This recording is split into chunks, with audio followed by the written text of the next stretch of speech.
rapid and transformative cultural change, we tend to worry. And we do respond with anxiety. But I'm sure, if you look across your own work, you'll see that what you're doing, this is very cheeky and impertinent of me to tell you what you're doing, but I'm pretty sure, that you'll agree that you're explaining why,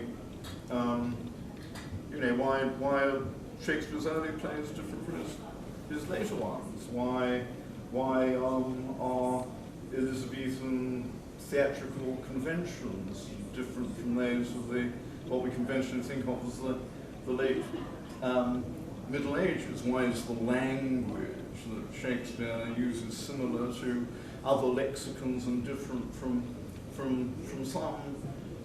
These are all problems which are particularizations of this huge problem that I've posed today of why does culture change at all? If you're talking about the Elizabethan period, my postulate about the acceleration of change is right. We're certainly talking about a more stable period, but my God, look at what transformations are happening in Elizabethan and early Stuart England. This has been the rather tiny part of the world in which we specialize. This is when, the culture is transformed by the Reformation.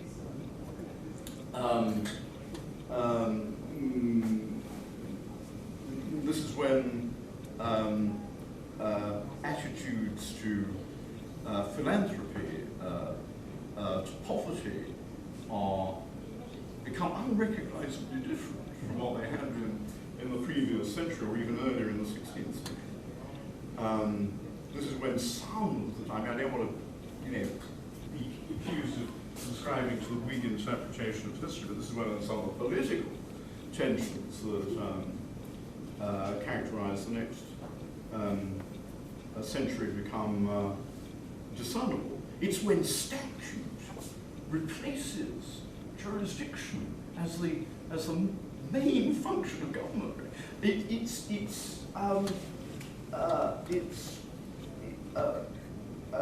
When the landscape begins to be changed in England by the intensification of by the extension of agriculture, by the beginning of the great project which consummated in the 17th century, draining wetlands. It's when enclosures transform there's no end, to the huge transformations from which no period is exempt, but in which our period is, I think, particularly prolific. This is going to be badly formulated because but I wonder, if you take this notion of anticipation and imagination, and you say the accelerating change of culture that we're seeing, the actual expansion of the human race, possibly beyond the bearing capacity of the planet, has got to be the result of some disconnect between human behavior and culture and what the actual ecology. The dinosaurs ruled the earth for millions of years. Yes. We won't rule it for more than a couple of 100,000, possibly.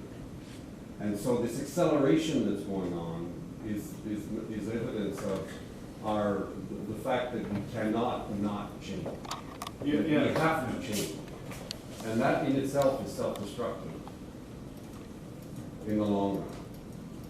Because we're completely disconnected from what the world can actually support us. Yes, I agree with that.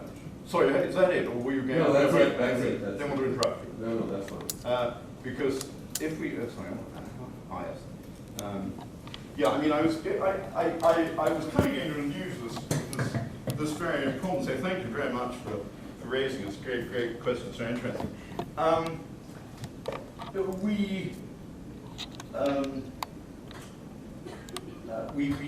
we team with these ideas, we are committed to change. We're never going to be successfully conservative. But for much of our past, our ancestors experienced much more stability than we're experiencing. And I was going to illustrate this by cave painting. And I've got to preface this by saying it, and I don't want to fall into the trap of the sort of golden age myth and say that these cavemen, experience this wonderful, unchanging society. Because, it was, but by the standards of each successive generation, the next one experiences a lot of change. And obviously this was a world which over a long period of time was majorly transformed. Just look at these examples. This is, very well-known form of Paleolithic art from the caves. This example comes from the cave of Chauvet. So this was painted about 30,000 years ago. And this is an example from Lascaux, which was done about 20,000 years ago. So, well, I don't need to label this point, do I? There's 10,000 years between these images. And if you agree with me, I'm always telling my students, if you want to penetrate the minds of people in the past, look at their art. Because that's how they show us the way the world looked to them. It's a kind of hotline, their perceptions and the experience. And there are 10,000 years between these images, and they're identical. And nowadays, we have a new ism in art every fortnight. So this is. I'm not saying these guys didn't change it, but there's an extraordinary strain of stability, continuity, and tradition, and successful conservatism in their culture. Just look at this is Chauvet, Lascaux. Lascaux, Chauvet. Well, that's enough examples.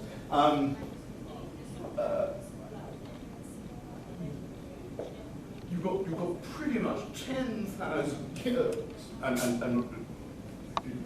obviously that's where the evidence is concentrated, because stability extends over a much longer period, in which the images, the techniques, technology, style are the same. So it is possible in principle to have, well, as I said in the beginning of the lecture, why don't we live in a more stable cosmos? It is possible to live in a more stable society than we experience at the moment. I don't think we're hardwired. I think we're programmed by evolution to experience these accelerations, because the Bergstrom and Bachmann evidence suggests that evolution doesn't any species to this kind of acceleration. So we choose some. I'll try to articulate this. I'm terribly sorry. I'm very I'll speak more loudly. I'll try to articulate this clearly. What extent do you think our problem is a result of that we're too good at making our environment adapt to us? So our craving for sugar, for instance, is good when there's no sugar. But if you're too good at getting at the sugar and you still crave it, or you're good at, so there's a mix. It seems to me you talked about how culture ultimately is dysfunctional, but maybe it was functional at a certain point, but it's almost like we can't stop adapting the world to us. We can't stop going after the things that we were programmed evolutionarily to go after in a much different world. Yes. And we just can't stop something. We're too good at it, and it becomes dysfunctional because we can't stop something that would have been good in a smaller.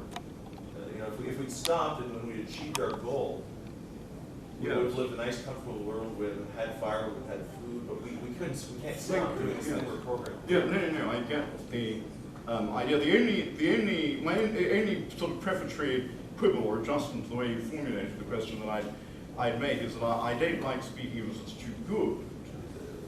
I see what you mean. You're right in a sense. We're very prolific in our imagination, and therefore we think up a lot of scenarios we'd like to try out. So in a way, and we are very effective in realizing those scenarios. They tend then to bite back at us. So in that sense, I know what you mean. Maybe it's okay to use the word good, but I don't think it's being good at these things that drives us to do them. We're, there's a lot of stuff that I'm bad at, that I do unrestrained. Really, I suppose the guy who put your point most cogently was Girard in, one of the great classics of cultural analysis, Violence and the Sacred. Does everybody know that book? I know the Francophone world, My Battle for Quebec. You'd expect these French intellectuals to be more read than they were when José Juan was a student at Oxford. But he proposes mimesis as the feature of human evolution that drives this acceleration, because he postulates that we're driven by kind of jealousy, by a desire to imitate others, and to exceed them. And some evolutionists speak of what they call a ratchet effect, as a term invented, I think, by Michael Tomasello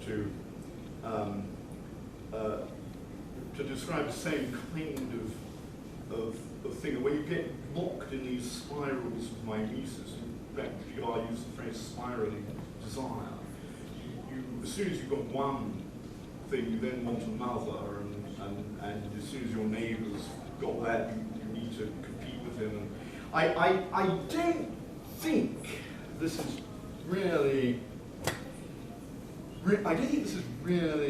an adequate description, brilliant as it is, of what actually happens when culture accelerates, because I think it grossly overestimates the importance of competition in driving human behavior. This is, in my opinion, a sort of relic of 19th century interpretations of Darwin's, essentially Spencerian interpretations of Darwin, which made competition the basis of change. So mimetic desire is really just a fancy word for Spencerian competition. And I just don't think that's how humans work. I think it greatly underestimates the importance of collaboration and cooperation in driving change.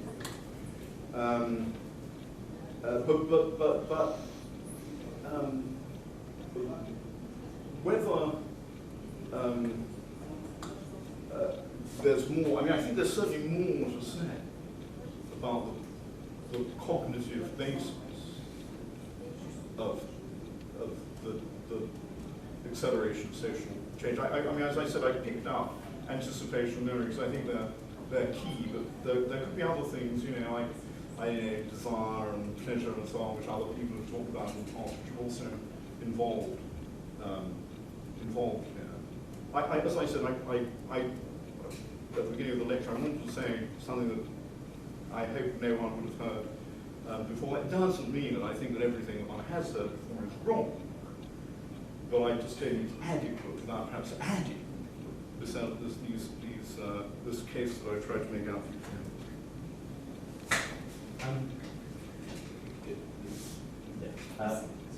Sorry? Oh, sorry. Oh. No, Chris, you wanted to ask something? Oh. I just wanted to ask, would you say that there is anything remarkable about the current, I suppose you could call it a global culture, in the sense that we seem particularly good at solving some of the fundamental problems that humanity has had throughout the ages? So we've been able to avoid the Malthusian predictions of sort of, I don't know, lack of agricultural sustainability, the particular effectiveness, and a lot of people would attribute this, perhaps to use perhaps your terminology, the disciplining of memory, anticipation, perhaps imagination, through a methodology that has been applied globally, which we call the scientific method, if you like, and which may allow us to continue solving these problems in a way that perhaps previous cultures were unable to do. Well, thank you for surviving me. I think if you want to think that, who am I to delude you? Yeah, of course, it's possible. It's possible that we'll stay ahead of our problems. I don't agree that we're ahead of them as it is.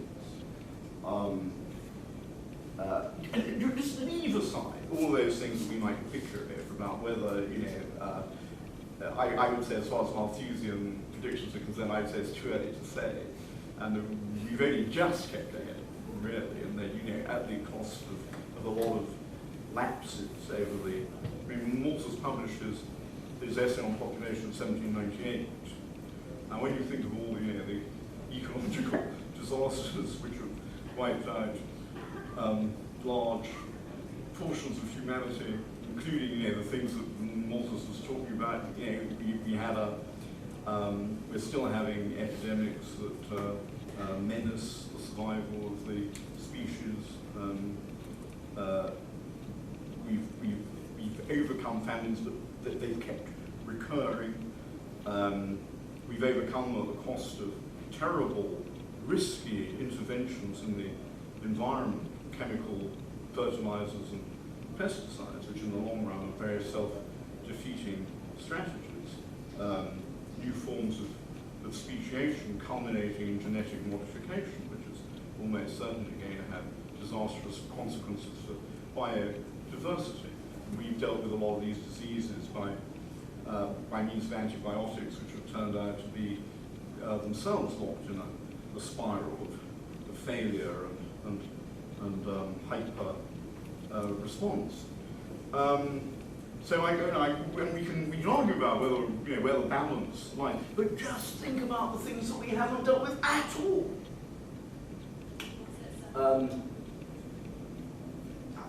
This is a very difficult thing for me to argue because I want to be. As I walk around the streets of Montreal, I've seen all these posters advertising the the Parti Québécois Vert or whatever it's called. Is that what it's called? They're two different parts. Oh, they're two different parts. Well, there's a Parti Québécois. Yeah. Oh, so the Parti Vert is just Parti Vert. Yeah. Oh, I beg your pardon. I'm so sorry. There are supporters of either of those parties. But that might be an accelerated cultural change. I can certainly see possibilities of symbiosis as being another cultural change for the future of Quebec, but one which I mustn't predict because I shall die after having proved wrong. I see all these posters of the Parti Vert, and I think to myself, well, thank goodness, there are all these ecological activists in the world who are trying to restrain our spiraling desire, trying to cut down our consumption, and so on. And I definitely don't want to undermine these, ecologist movements, but political ecologism, if I may use that term, does rely on false assertion, which is that we can save the planet by our own efforts because we are responsible for environmental disasters. We're responsible for a lot of environmental disasters. but there's an awful lot which is completely beyond our control. One of those things is climate. I mean, we can act, we should act to stop the ways in which we aggravate malign climate change. But, put it crudely, the main source of influence on the climate of this planet is the sun, over which we have no control. And variations in sunspot activity can fry us or freeze us without our doing anything about it. And as far as disease, we invest a lot of effort, rightly, in trying to stay ahead of the pace of microbial mutation, but we cannot control it. And one of the really big untold stories of history is the story of how microbial mutations, how the volatility, how the biological volatility of the pathogen has transformed the world repeatedly during the lifetime of our species without our doing anything. Two great examples I know, whether you've ever thought about these. In the mid-14th century, a mutation which we still don't understand in the Yersinia pestis bacillus unleashed an age of plague which operated in a malfusing way, held global population in check for 400 years. And then very suddenly, with no obvious explanation in the 18th century, another mutation shifted the eco-niche in which this complex of bacteria is operated away from humankind. And when I was little, I was told the plagues ended because people started using more soap and going to the doctor and that. It's obvious rubbish, isn't it? You went to in the 18th century, you went to the doctor to die. You're much more likely killed by medical intervention than cured. There were marginal diseases like smallpox and scurvy, the treatment of which improved. But basically, there was no revolution in medicine that happened early enough to explain this trial. And in any case, most of the victims of plague couldn't have afforded to go to the doctor. So it's got nothing to do with medical science. And it's got nothing to do with soap. I mean, soap consumption did increase in some parts of the world in the 18th century. But essentially, this is an age where urbanization was making the environment in which a lot of people were living worse. Because these cities were absolutely filthy. Just reservoirs for the incubation of disease. It was nothing to do with us. It wasn't our cleverness that liberated the world from plague. It was microbes doing something for their own good. One of Jared Diamond's great phrases is, let's look at history from the microbes' point of view. and of course, it's very difficult to understand this, but some evolutionary mutation shifted the focus of this kind of microbial activity. So it can happen the other way. That mutation favors the human species. Others, like all these new forms of flu, imperil us. I'm sorry to say that I think we're still at the mercy of nature. I don't want to appear to approve of anything that George W. Bush ever said or did, because he's a person I abominate, regardless. One of the great consolations for me living in the United States is that I know that if George W. Bush goes to one of 2 municipalities in the state of Vermont, he'll be arrested for crimes against humanity. But, you know, he did say one very wise thing, which was nature is still the greatest superpower.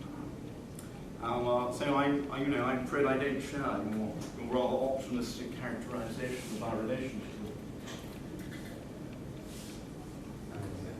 Yes.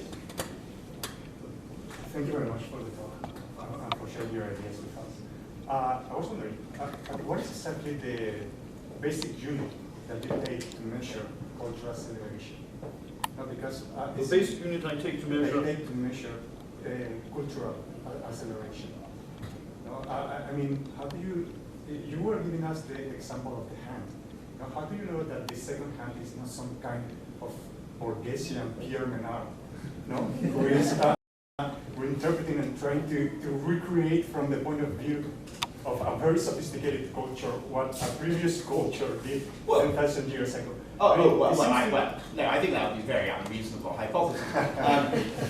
Because we're talking about, it's not just a single example, we're talking about a whole cultural package here, and I wouldn't speak about a unit of measurement because I'm not suggesting that I can measure cultural change with any precision, but I think I can tell the difference between a relative period of stability, such as that between 20,000, 30,000 BC on the face of this kind of evidence, and a relatively rapid context of change such as we're experiencing now. So I wouldn't speak of a unit of measurement. I mean, I speak of evidence.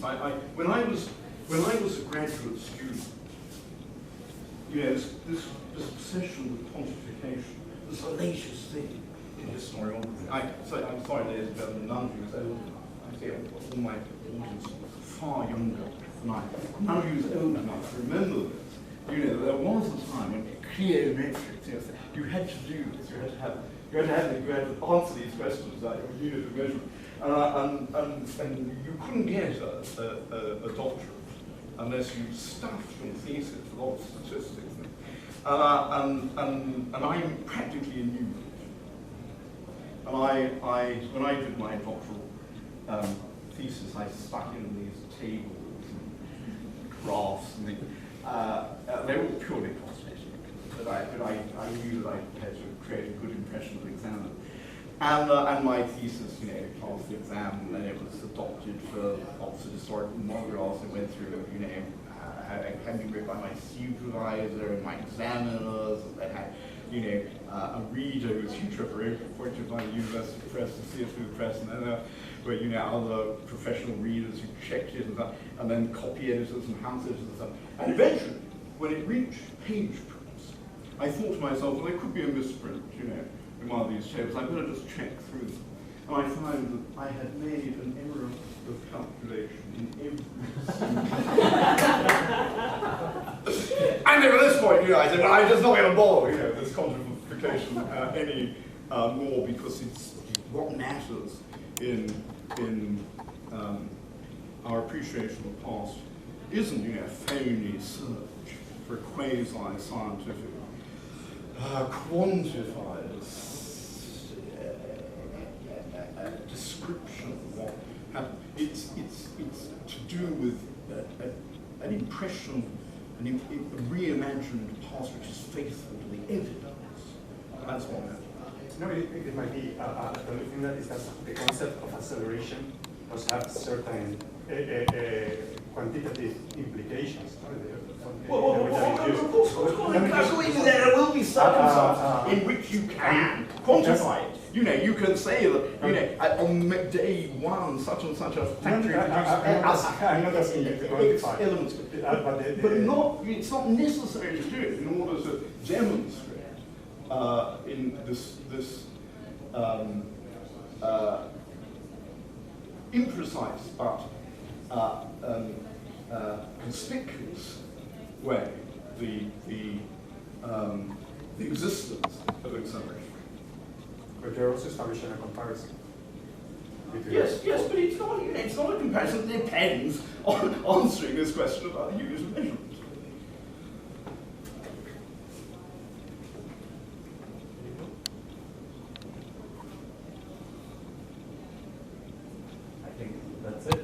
we're letting you off the hook. Thank you very much. Are we going to, how are you going to measure the refreshment? Well, the pool is the arbiter. The refreshment Yes, man. I know it's 356 paces to the Sofitel. Well, thank you very much.